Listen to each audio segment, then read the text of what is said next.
Well, things are moving quickly. I'm holding auditions for the play this Saturday in the Village Hall, which is very exciting. I'm looking forward to putting some names to faces. Faces to characters' names. I know people's names. Well, most people. It's hard to keep track of everyone. Some of them don't say very much. I've actually had a very busy morning, printing out 200 of these bad boys. I'm going to give them to Chris to distribute. I know the play's not actually on for another 3 months, but it's never too early to build up a bit of buzz. I'm sure Chris will appreciate them. Saves him having to do it himself. You know, that's the sort of community spirit we have in the Players. Everyone pitches in. Just spoken to Chris about the posters. He doesn't want them. He claims that it definitely is too early to build up a bit of buzz. Not quite sure whether that's true, or if he's just lazy. Probably a bit of both. Not sure what I'm going to do with the posters now, though. Should have really checked before I printed them, to be honest. Full colour as well, so that was a waste of money. That's probably why they always say think before you print at the bottom of emails. Don't ignore the small print, I suppose, is the lesson there. Still, at least they're recyclable, so it's not all bad news. Only 24 hours to go now until I start the clock on the auditions. Well, I'm expecting them to be very popular, so there's going to be some difficult calls to be made. I think the appeal for people is that the play is very much a universal story that everyone can relate to. No male or female, old or young. It's sort of timeless in that way. Plus it's going to be the play's first original production, and let's face it, who wouldn't want the opportunity to be part of history?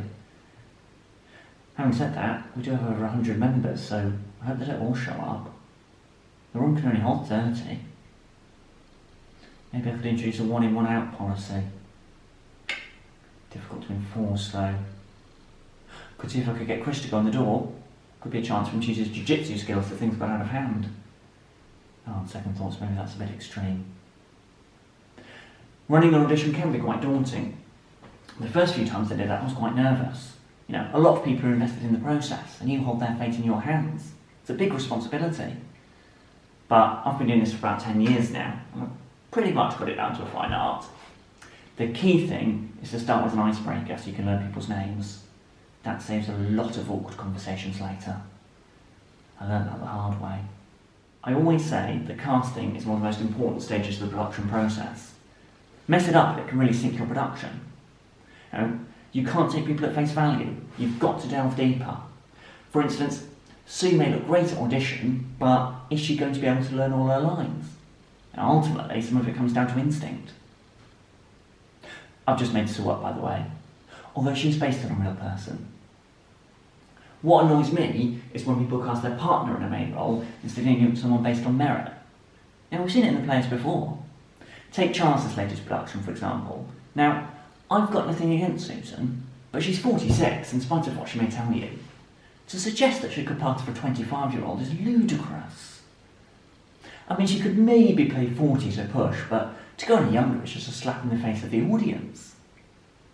And the bizarre thing was that Chloe, who is 25, ended up playing a character in her mid-40s. I'm telling you, if it was her married to Charles, she'd have been a cert for the lead role. I don't think she's interested in Charles, though. Can't blame her. I've put together a list of the main parts that I'm casting. The main characters are Jack and Summer. They become entwined after Jack arrives to shake up the small English village in which Summer lives. While they're challenging parts to play, every act is a dream. Just to give you a bit of flavour, Jack is described in the script as effortlessly charming, but hiding a small well of sadness, whereas Summer has the intelligence of a fox and the wit of a fox as well. Then there's Carlos, the village mayor, and a man who oozes evil from every pore.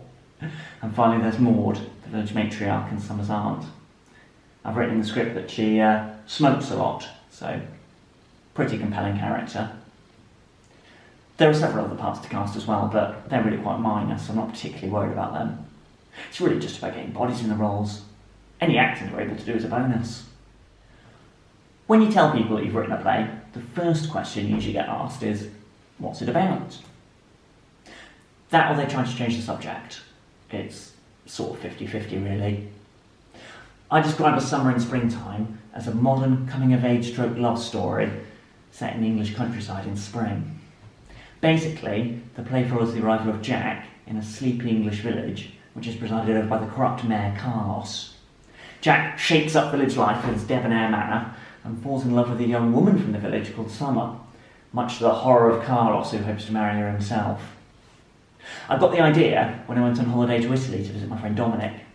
He moved there a few years ago and married an Italian woman. Basically, I took his story and I made it sexier. I'm hoping that Indy will audition. I think she'd be perfect for the role of Summer. As a newcomer to the village, she can bring a lot of personal experience to the play. Not for that role. Summer isn't the one who's new to the village. Jack is, but it all counts. I've had several chats about the play and I think she's very excited by the opportunity. I actually sent her a copy of the script to look over just in case she had any thoughts on the character, but she hasn't got back to me yet. It would be nice to have some new blood in the play though, rather than just the usual suspects. Not that I have anything against the usual suspects. I should probably stop referring to them as suspects, really. Some of them are actually very good friends of mine. I've just got back from the auditions and, yeah, very pleased. Turnout was a bit lower than I anticipated, but that was fine. I think a few people were probably put off by the challenging nature of the work, which was probably for the best. Ultimately, I'm looking for quality over quantity, and there was definitely some quality. There was actually one new guy who I thought was very good. He had a lot of potential. Excellent projection. I could hear him perfectly from the back of the room. Unfortunately, I can't for the life of me remember his name, even after the icebreaker, so I won't be able to give him a part. It happens more often than you'd think. Well, it's all done. Summer in Springtime officially has a cast. I've just made the announcement. Well, it's the most difficult part of the job. Well, actually, I suppose directing the play is the most difficult part of the job. This is really just hitting send on an email. Still, it's tough. In the end, I went with India to play Summer, Susan to play Maud, the village matriarch, and Tim to play Carlos, the mayor. Tim's one of our regulars and a safe pair of hands, so I'm confident he'll do a good job. And then there was the part of Jack. Now, this has been controversial, but the fact remains that it's a very challenging role, and that when it came down to it, there was only one person who I felt was really able to get to grips with the complexity of the character.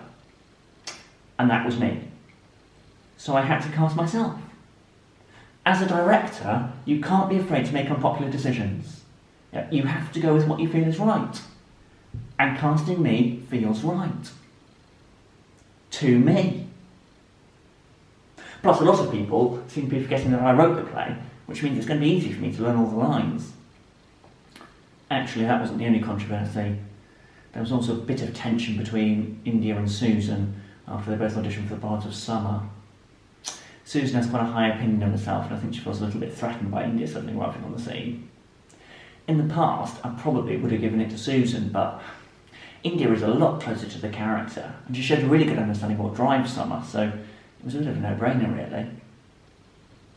Plus, at one point in the play, Jack and Summer share a kiss, and there's no way I'm kissing Susan. Fortunately, I managed to convince Susan that Maud was a better part than Summer anyway, so that diffused the situation slightly. It's not true, but that's the thing with actors. You're often best off appealing to their egos.